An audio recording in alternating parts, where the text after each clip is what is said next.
Petra, predictions here. Number 1, Belgium, Wales. Really random, I know, but they've played each other 11 times in the last 11 years. Like, they really can't get enough of each other. And in 3 of the last 4 World Cup qualifiers, they've played each other in 2014, 2022, and the 2026 World Cup qualifiers.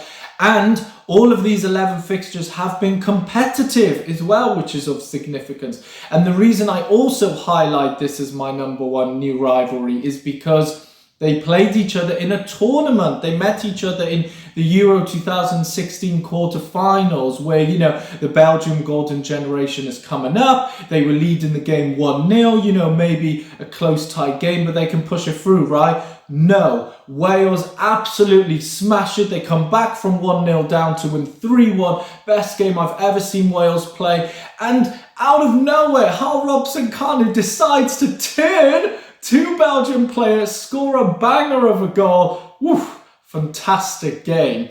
And these fixtures are usually close, actually. So in the last 9 games, it's Belgium 3 wins, Wales 2 wins, and then the remaining 4 are draws, so usually a tight fixture. Number 2, Tunisia, Equatorial Guinea. Another random one, right? But these sides have played each other a lot recently. So in 3 of the last 4 World Cup qualifiers, they've played each other, the 2014, 2022 and 2023 World Cup qualifiers.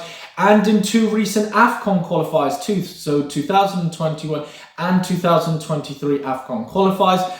But the reason this fixture is of particular significance is because they met each other in a tournament in the 2015 AFCON, where they met in the quarterfinals, where Tunisia was leading 1-0, and then Equatorial Guinea won the game in absolute dramatic fashion, coming back to win 2-1 in added extra time. Though there was a lot of controversy within this game, a lot of debatable refereeing decision. So ever since that quarterfinal, there's always been bad blood between the two, so making it a pretty spicy rivalry. The matches are usually quite close in terms of scoreline, though Equatorial Guinea only has 3 wins in 10 fixtures, so Tunisia still dominating. Number 3, Japan, Australia. Before Australia moved to the Asian Football Confederation, they actually met in the 2006 World Cup. So it looks like this was really to set the tone for this big rivalry. And since then, they have played each other in 5 World Cup qualifiers. Like, they really can't avoid each other. It's clearly fake. They always play against each other. And let alone, you know, the amount of times they've played each other in the Asian Cup. And as we know, these are 2 Asian footballing heavyweights. So, you know, a real fierce rivalry there. Though Japan do have the upper hand, it is Japan 12 wins, Australia 6 wins and 9 draws. But still, you know, really close fixtures these tend to be. And I guess 4th-ish rivalry I'm going to mention, Japan, Australia, Saudi Arabia. So a 3-way rivalry.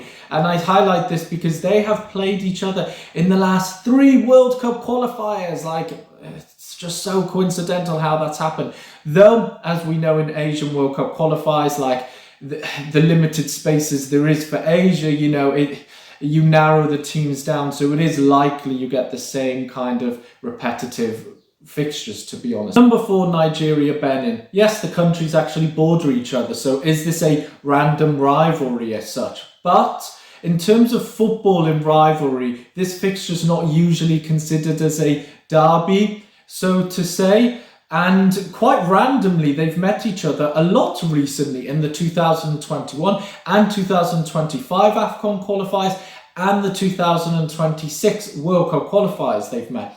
And I'm highlighting this particular fixture as a new rivalry because of Benin's manager, Roar. He actually used to be the manager of Nigeria. I mean, I think he had quite decent success. He got Nigeria to an AFCON semis. He got them to qualify from a World Cup with a real group of death.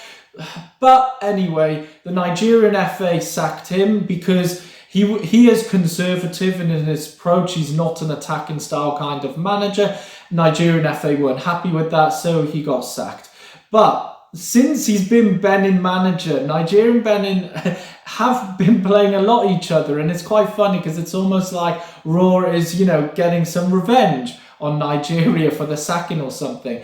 Usually Nigeria wins this fixture, to be honest, but in the last 3 games, under Roar as well, it's actually been 1 win for Nigeria, 1 win for Benin, and a draw. So yeah, maybe this rivalry will renew and be quite a spicy one. So there you have some new international football rivalries that seem pretty random because, you know, it's not based on geographical proximity, derbies, or kind of political tensions, just completely random, to be honest. What do you think are kind of like new international football rivalries that happen so randomly or spontaneously? Let me know your thoughts in the comment section below. And as always, thank you very much for watching. Don't forget to like and subscribe, and see you in the next video.